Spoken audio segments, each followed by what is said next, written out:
নমস্কাৰ। বহুত দিনৰ মূৰত আপোনালোকৰ সন্মুখলৈ মই ভিডিঅ' এটা লৈ আহিছোঁ। আচলতে বিগত এটা মাহ মই নহয় সমগ্ৰ অসমবাসী যথেষ্ট দুখত আছে। হয়, জীৱনটো চলাই নিছে, কাৰণ কামবিলাকতো কৰিবই লাগিব। সভা সমিতিও কৰিছে, সকলোৱে নিজৰ জীৱনটো আগবঢ়াই নিবলৈ অন্য কামবিলাকো কৰিছে, কিন্তু কাৰো মনত সেই উৎসাহ, সেই উল্লাসটো নাই। খোলা হাঁহি এটাও কোনো মৰা আমি তেনেকৈ দেখা নাই। আচৰিত কথা যে এইবাৰ দুৰ্গা পূজাত মানে সেই হুলস্থুল নাই, এই যে কিৰিলি এটা শুনো আমি জাক ল'ৰা জাক পাতি যাওঁতে, সেইটো নাই এইবাৰ। মাজে মাজে তেওঁলোকে জয় জুবিন দাটোহে চিঞৰিছে। আমাৰ মৰমৰ শিল্পীজন হেৰাই গ'ল, কোনেও ভবা নাছিল। আৰু আচৰিত কথা কি, যিদিনাখন জুবিন গাৰ্গ ছিংগাপুৰৰ সাগৰত ডুবি তেওঁৰ মৃত্যু হৈছে বুলি অসমত প্ৰচাৰ হ'ল, অসমৰ মানুহে জানিলে, আচৰিতভাৱে গোটেই অসম স্তব্ধ হৈ গৈছে, দুখত ভাগি পৰিছিল। তাৰ আগলৈকে কোনেও আমি জনা নাছিলোঁ যে জুবিনক ইমান মানুহে ভাল পায়। আমি ভাবি আছিলোঁ জুবিন যুৱ প্ৰজন্মৰ কাৰণে সাৰ্থক, যুৱ প্ৰজন্মৰ মাজতহে তেওঁ জনপ্ৰিয়। কিন্তু সেইদিনা জানিলোঁ যে নহয়, জুবিন অকল যুৱ প্ৰজন্মৰ মাজত নহয়, গোটেই অসমবাসী তেওঁ হিয়াৰ আমঠু।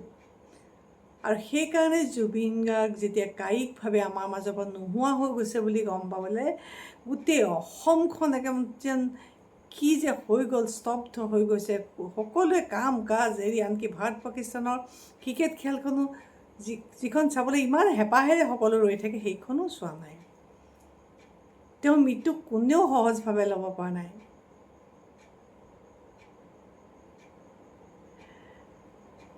মানুহটো মানুহেই, জীৱ জন্তু পশু পক্ষীও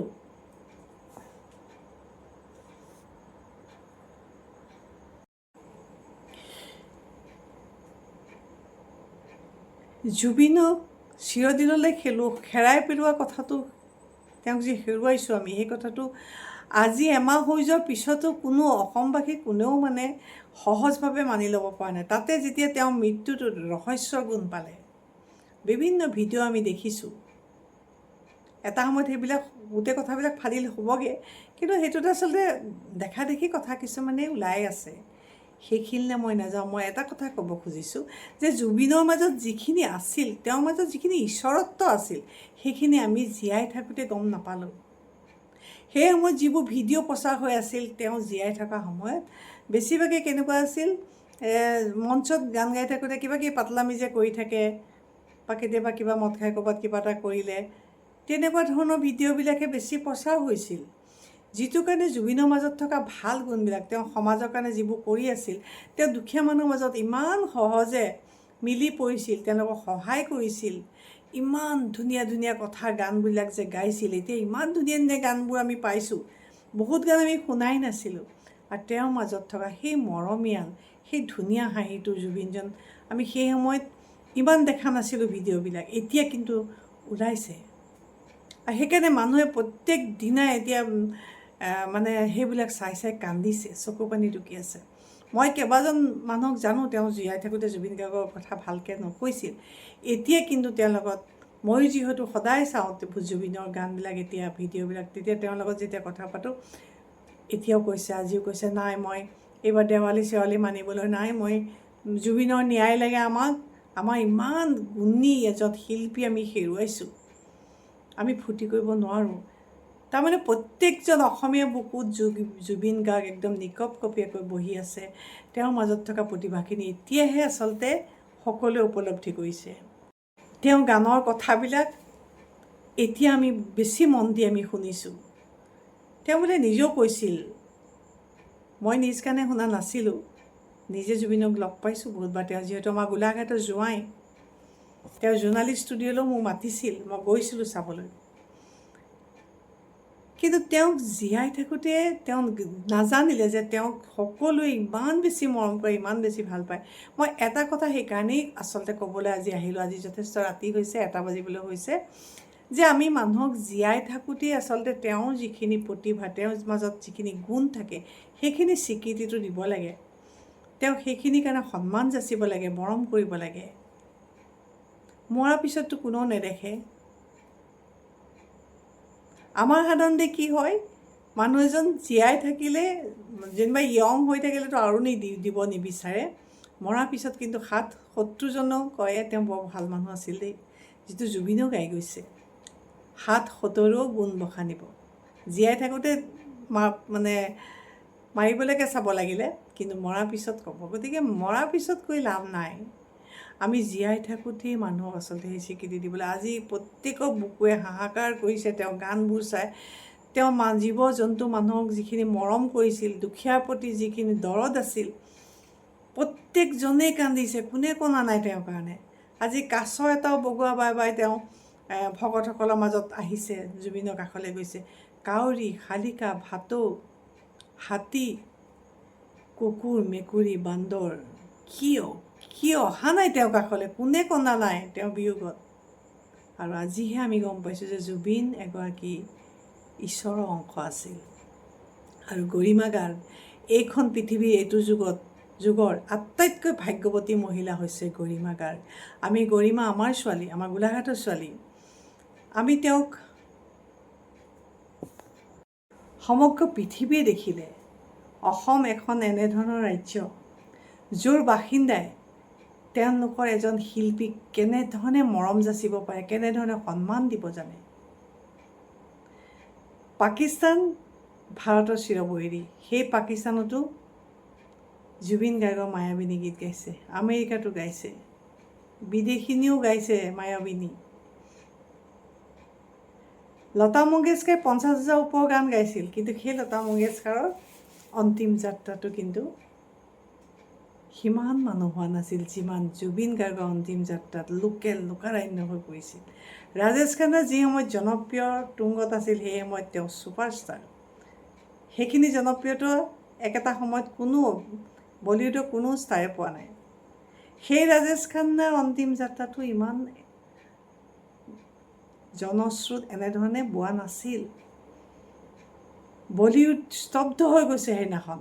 হিন্দীভাষী প্ৰত্যেকটো চেনেলতে দেখুৱাইছে এই জুবিন কোন। মাইকেল জেকছনৰ পিছতেই যাৰ জনপ্ৰিয়তা দেখিলে সকলোৱে, গোটেই বিশ্ববাসীয়ে দেখিলে। তেনেকুৱা এজন শিল্পী আমাৰ মাজতে আছিল, আমি তেওঁক চিনি নাপালোঁ। তেওঁৰ মাজত ঈশ্বৰত্ব আছিল। নহ'লে এনেধৰণে সমগ্ৰ পৃথিৱীত এজন শিল্পী, এখন সৰু ৰাজ্যৰ শিল্পীয়ে ইমান বেছি প্ৰচাৰ নাপায়, এনেধৰণৰ স্বীকৃতি নাপাইছিল। কৈ শেষ নহ'ব তেওঁৰ কথা, কিমান কম। তেওঁ যিটো প্ৰেজেণ্টেশ্যন, আজিও গানবোৰ গাই পগলা হৈ যাওঁ আমি। ষ্টেজৰ মাজৰ পৰা মাইকেল জেকছন জনপ্ৰিয় আছিল হয়, কিন্তু মাইকেল জেকছনে কাৰোবাক হেণ্ডশ্বেকটো দিবলৈ হ'লেও হাতত গ্ল'ভছ পিন্ধি লৈছিল। জুবিনে কিন্তু ধনী দুখীয়া কাকো চোৱা নাছিল, ষ্টেজৰ পৰা নামি আহি তেওঁ হেণ্ডশ্বেক কৰিছিল।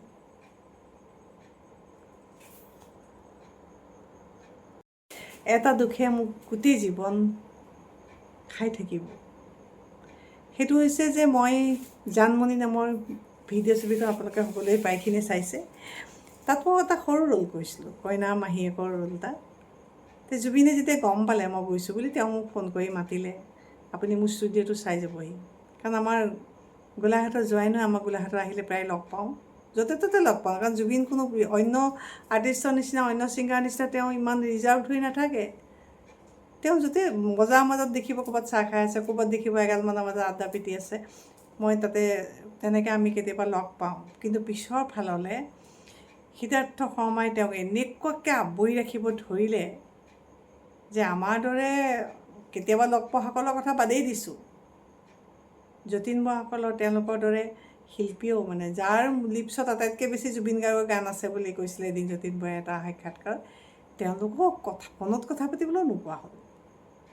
যা হওক, মই যেতিয়া গৈছোঁ দেখিছোঁ তেওঁ গানৰ কিবা এটা ৰেকৰ্ডিঙো কিবা এটা কৰিছিল। টিং এটাত খুব ইমান ধুনীয়া মিউজিক বজাইছে, মই আচৰিত হৈছোঁ। টিং, কাঁহী এইবিলাকতো তেওঁ মানে হাত পৰিলে, তেওঁ হাতৰ পৰশ পৰিলে এটা ধুনীয়া মানে সংগীতৰ লহৰ উঠিয়াই। তেওঁ অকল গায়কেই নাছিল, সংগীত জগতখনৰ তেওঁ সূৰ্য আছিল। প্ৰত্যেকটো ক্ষেত্ৰতে তেওঁ পাৰদৰ্শিতা আছিল। আৰু মোৰ দুৰ্ভাগ্য যে তেওঁ মোৰ এটা গান গাম বুলি কৈছিল, আৰু কথাটো ময়ো তেওঁক কথা দি আহিছিলোঁ, কিন্তু মোৰে দুৰ্ভাগ্য যে মই কথাটো পিছ পেলাই ৰাখিলোঁ। কেনেকৈনো ভাবিম যে তেওঁ ইমান সোনকালে আমাৰ মাজৰ পৰা এনেকৈ গুচি যাব, আৰু সেই দুখটোৱে মোক নিশ্চয় গোটেই জীৱন জ্বলাই থাকিব।